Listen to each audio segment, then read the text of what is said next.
Bem-vindo a mais um vídeo do canal.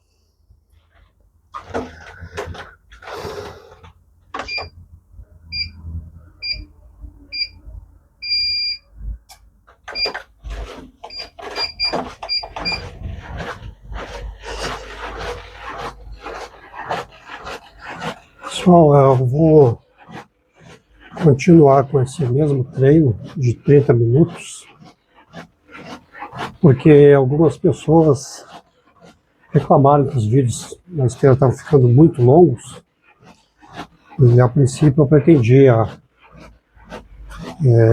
mostrar a evolução e ir andando mais tempo, correndo mais, mas a pedido de algumas pessoas eu resolvi manter esse mesmo formato aí de 30 minutos. Me diz aí nos comentários o que prefere. Se prefere ver esses vídeos de 30 minutos falando sobre essas curiosidades, ou se prefere que eu fique mais tempo em silêncio e aumente o ritmo do treino. Ok? No vídeo passado eu falei sobre finanças pessoais, sobre a liberdade financeira. E isso envolve, logicamente, números. E quando a gente fala em número, muitas pessoas se assustam. Ela pensa logo naquela professora de matemática, professor de matemática sisudo e sem paciência. Mas sem o mínimo de números, a gente não consegue manter um controle do que a gente gasta, do que a gente ganha. E o número é uma coisa que quantifica, dá a ideia da gente transmitir quantidade. E não deveria ser assustador, porque ele faz parte da nossa vida. Pensa aí em quantas coisas boas que os números te trazem. Pensa na quantidade de amigos, o número de amigos que tu tens.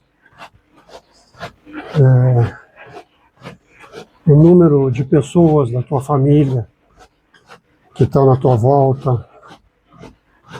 O número de conquistas que tu tiveste aí no último ano.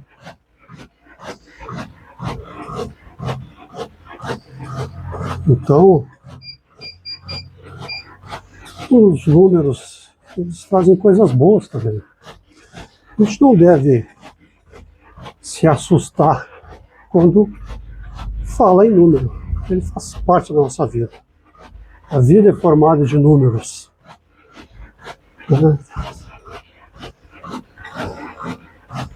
As proporções do nosso corpo que tornam um corpo agradável à vista, isso depende de números. Tudo, a natureza é números. Olha a quantidade de árvores que tu tens na tua volta, são números. Então os números não devem nos assustar.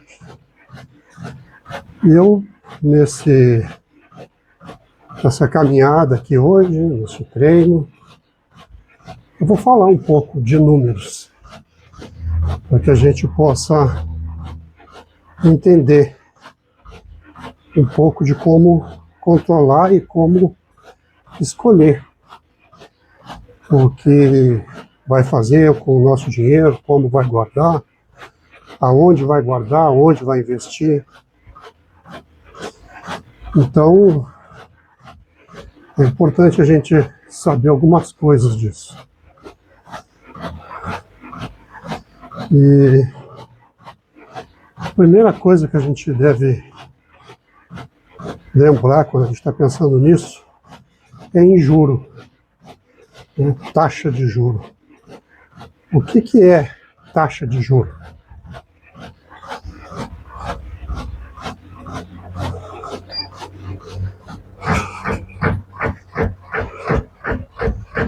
A taxa de juros nada mais é como se fosse um aluguel do teu dinheiro.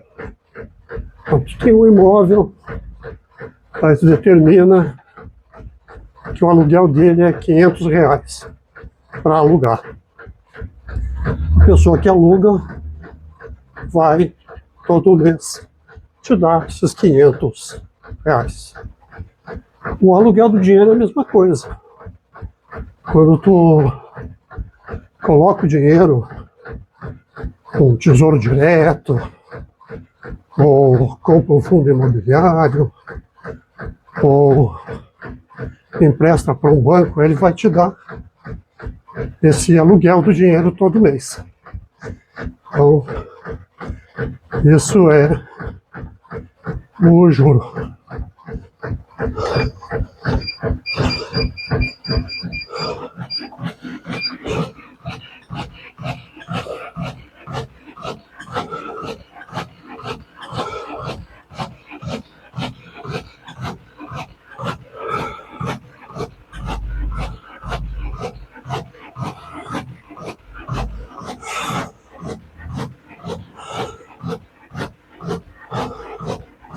Batimento cardíaco de 128.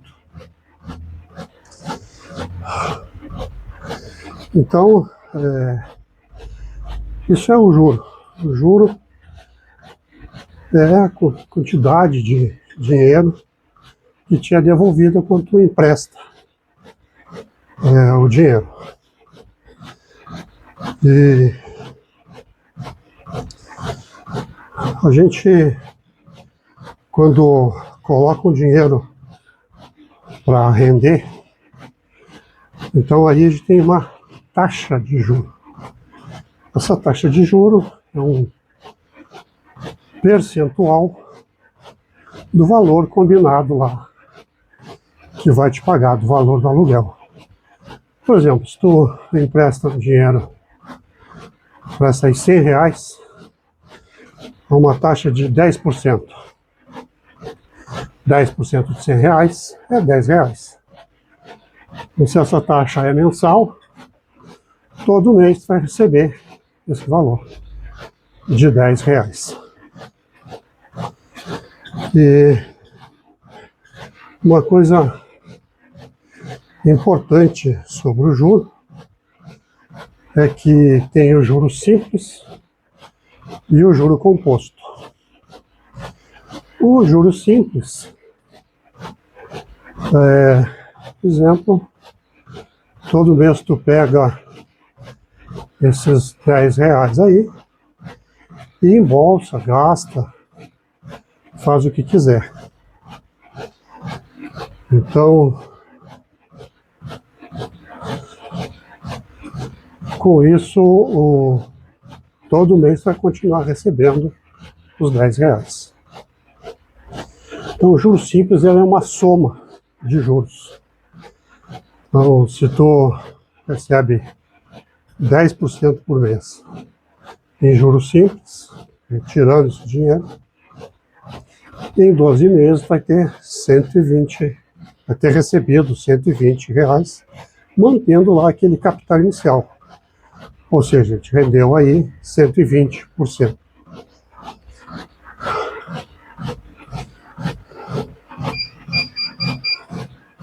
Já o juro composto, ele, como o Einstein falou que o juro composto é a maior maravilha, a maior força do universo. Por quê? Porque o juro composto ele não soma esses juros, esses valores. Ele multiplica. Então, se tu tens R$100, aí vai jurar com juro composto aí de 10%. No mês seguinte, tu vai ter ganhado 10, com os 100 que tu tinha, já vai ter 110 agora. Então esses 10% do próximo mês não vai ser sobre 100, vai ser sobre 110. Então no próximo mês não vai gerar R$10, mas vai gerar R$11. E aí isso vai se somando, vai tornando uma bola de neve. E aí é que entra o fator tempo. Quando a gente deixa o dinheiro aplicado, investido, mais tempo com o juro composto, ele vai aumentando. Então, no juro simples, o teu capital ele vai aumentando numa linha contínua, reta.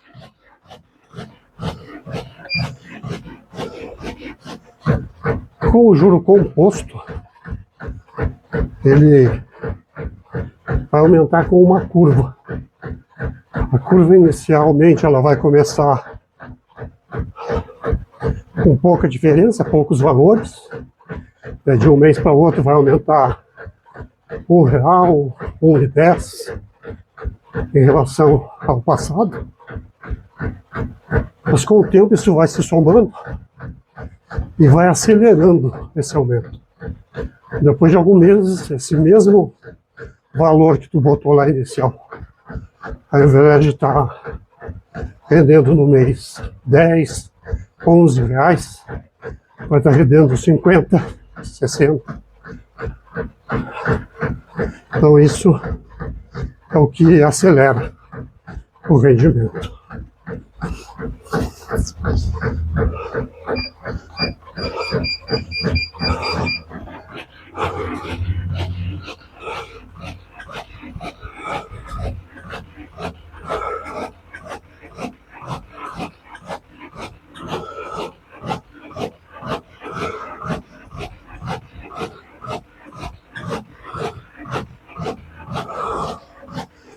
O batimento foi para 136 batimentos por minuto.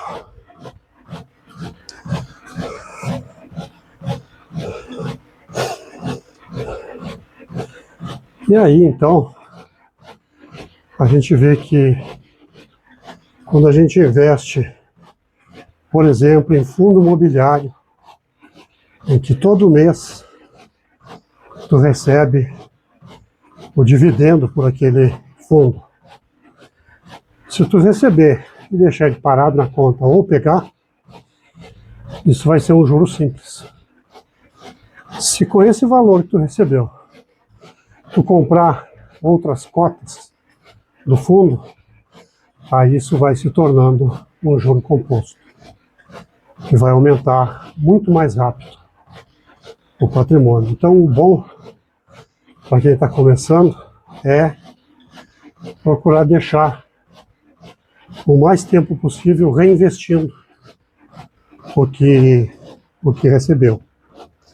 A mesma coisa.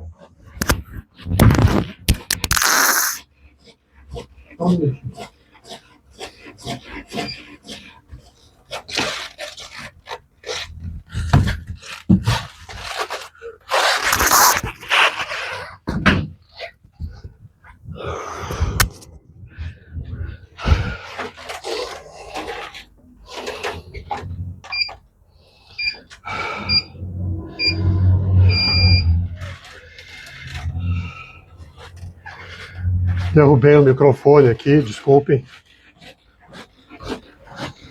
Mas então, quando tu investe em ações de uma empresa, a empresa vai te pagar uma parte do lucro que ela teve, vai colocar na tua conta.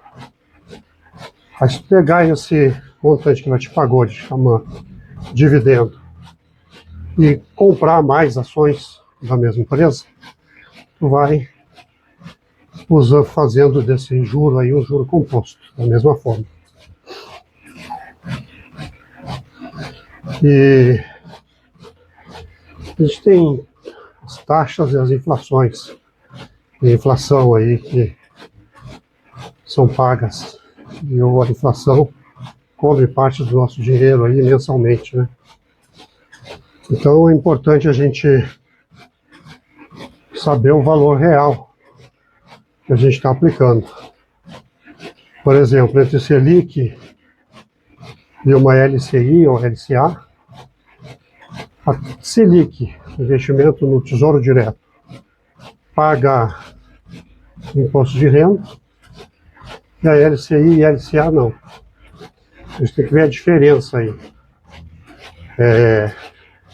Descontando o imposto de renda, se o valor que está pago Tesouro Direto está pagando é maior que a LCI ou é menor.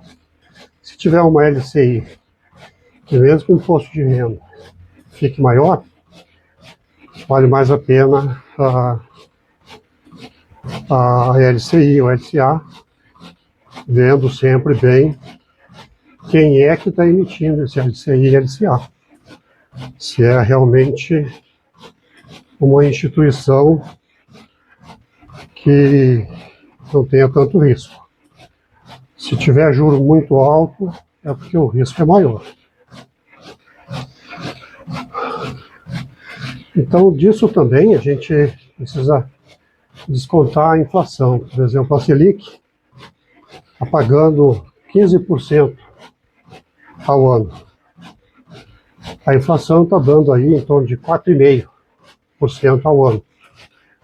Então, na verdade, a gente está ganhando acima da inflação, é 15 menos 4,5, seria 10,5%. É importante a gente ver essas nuances aí de quanto a gente está recebendo, para que a gente possa fazer a nossa projeção para o futuro de maneira adequada.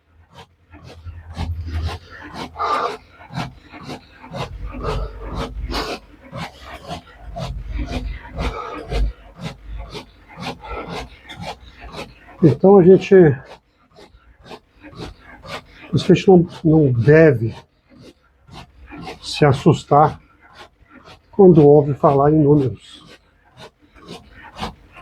Os números podem ser nossos amigos, nossos aliados, se a gente souber utilizá-los, como tudo, né? Tudo na vida pode ser usado para o bem ou para o mal. A bomba atômica a energia atômica foi pensada para que a gente tivesse uma fonte energética mais sustentável. No entanto, ela é usada na guerra, fazer bomba atômica. Então a gente tem que saber que tudo a gente pode usar para o nosso bem ou contra a gente. Se a gente souber usar os números adequadamente, ele vai nos trazer vantagens.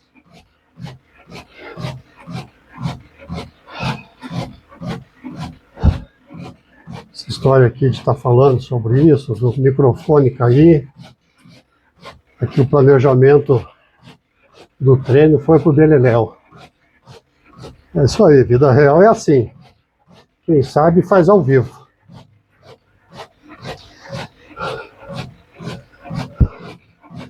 É importante quando a gente está escolhendo onde colocar o nosso dinheiro, que a gente veja qual é a rentabilidade líquida e não a bruta. A rentabilidade líquida é depois de a gente calcular imposto de renda, de ver a inflação no período, se pagou taxa para essa operação. Existem fundos de investimentos em que a gente paga taxa de administração. Então tudo isso tem que ser visto e somado, diminuído aí para ver exatamente qual é o nosso rendimento.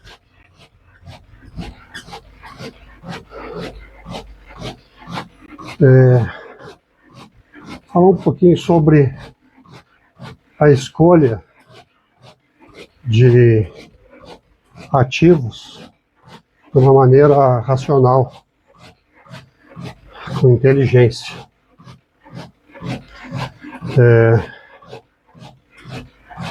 O tripé do investimento, ele é a segurança, a liquidez e a rentabilidade.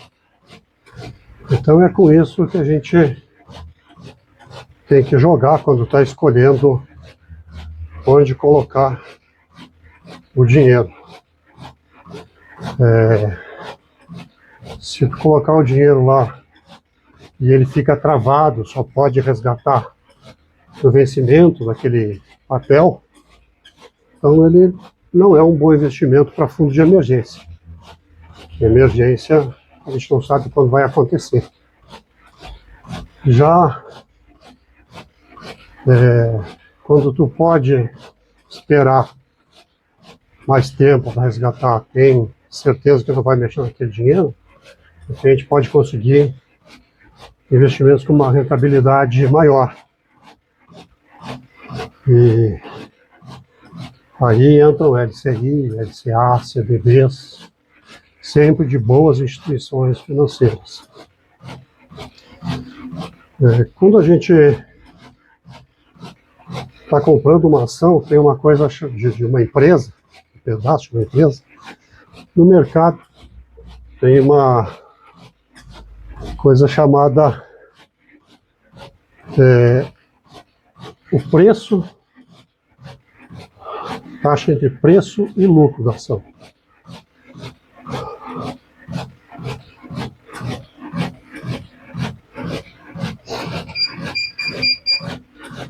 Isso vai nos dizer em quanto tempo a gente vai ter o retorno baseado no lucro do dinheiro que investiu. E tem uma coisa também que a gente pode ver quando vai investir em ações de uma empresa, é o chamado dividend yield. Isso, toda empresa paga um dividendo, ou seja, uma parte do lucro que ela teve para ti, porque tu é um sócio da empresa. Então tem direito a esse lucro. Se tu tiver uma padaria, chegar no fim do mês ali, ver quanto a venda de pão rendeu e vai tirar a tua parte. Qualquer empresa faz a mesma coisa, vê o lucro, uma parte do lucro ela destina para reinvestimento, outra parte ela dá para os sócios, que são os dividendos. E aí um yield, um dividend yield mais comum é de 6% ao ano nas empresas já mais estabelecidas. Empresas menores pagam mais, mas também tem que ver que quando a empresa, o quanto ela paga do lucro.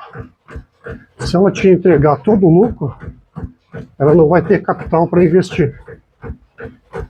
Então, ela não vai crescer. Se é uma empresa grande, a maior parte do lucro ela dá como dividendo, distribui para os acionistas. Se é uma empresa pequena que está começando, a maior parte ela usa para reinvestir, para crescer o negócio. E a menor parte, então, para o investidor.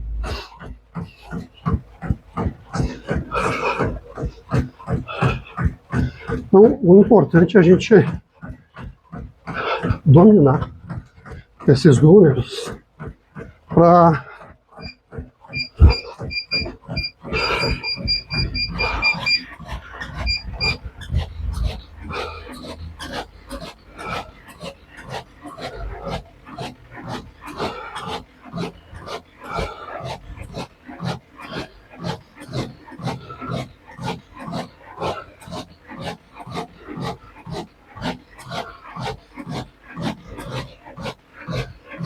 Dia 144 batimentos. Então, é importante dominar esses números e saber usá-los para calcular o quanto tu vai reinvestir do teu lucro, quanto tu vai usar para os teus gastos. Então, para uma visão mais longa de futuro, para uma aposentadoria, por exemplo, a gente tem que pensar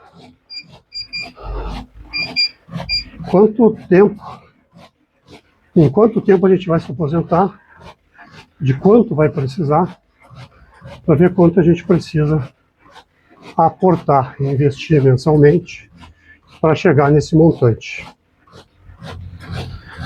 Então a gente precisa fazer simulações de cenário, a gente pensar, pô, se a inflação subir mais, se ela cair, o que vai acontecer? E baseado nisso, escolher aonde, como e quanto investir.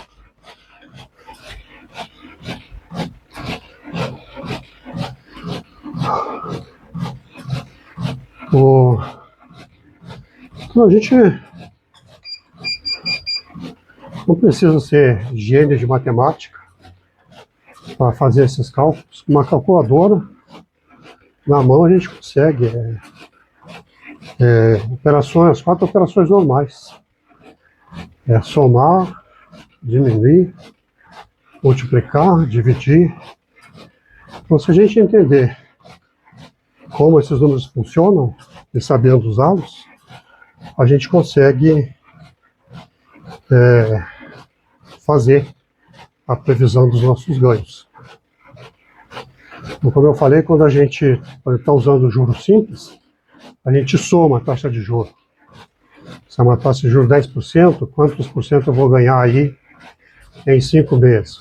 As 10 mais 10 mais 10 mais 10 mais 10, vai ver que é 50. Se for juro composto, vai para multiplicar 10 vezes 10 vezes 10 vezes 10 vezes 10. Na verdade, a fórmula é outra, né? A gente tem que fazer 1,10.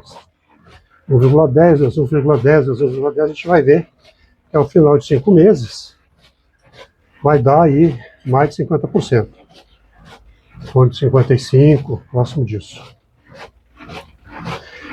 E quando a gente domina isso, fica mais fácil a gente planejar. Então, lembra que eu falei ontem, falei no vídeo passado aí, de terça-feira passada, que a gente precisa investir primeiro no CPF, depois no CNPJ. O que é isso? É estudando um pouco mais, aprendendo um pouco mais. A gente gasta tanto tempo aí fazendo coisas que não são tão úteis. Usar um pouco do nosso tempo para aprender um pouco, aprender sobre finanças, sobre um pouco de matemática. E quando a gente começa a aprender, a gente vai ver que a matemática não é esse dragão que a gente tinha pintado na nossa cabeça. Na verdade, é uma coisa simples, intuitiva. A matemática é exata. Ela não tem mais ou menos, pelo menos a matemática clássica. 2 mais 2 é 5, pronto. Não tem o que mudar. E a gente, tirando esse medo, a gente vai conseguir até aprender melhor, entender melhor. É uma questão da gente mudar a mentalidade, mudar esse psicológico. E lembrar que os números são nossos amigos, eles fazem parte da nossa vida. A gente tem 10 dedos nas mãos, não é número, uma coisa maravilhosa que é. É uma coisa boa, número é uma coisa boa. A gente precisa pensar nisso.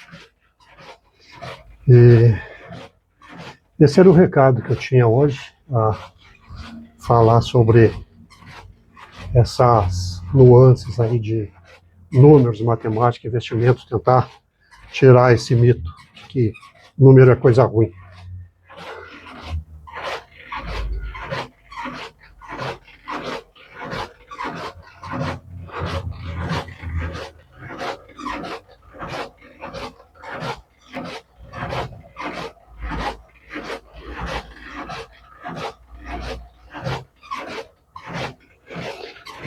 Ok, depois de 30 minutos, foram 2,6 quilômetros percorridos e batimento da frequência cardíaca máxima de 144 batimentos por minuto.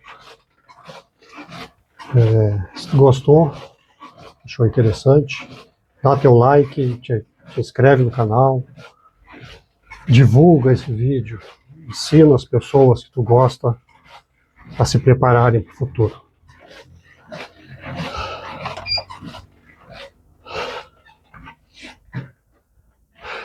Missão cumprida, te vejo no próximo vídeo.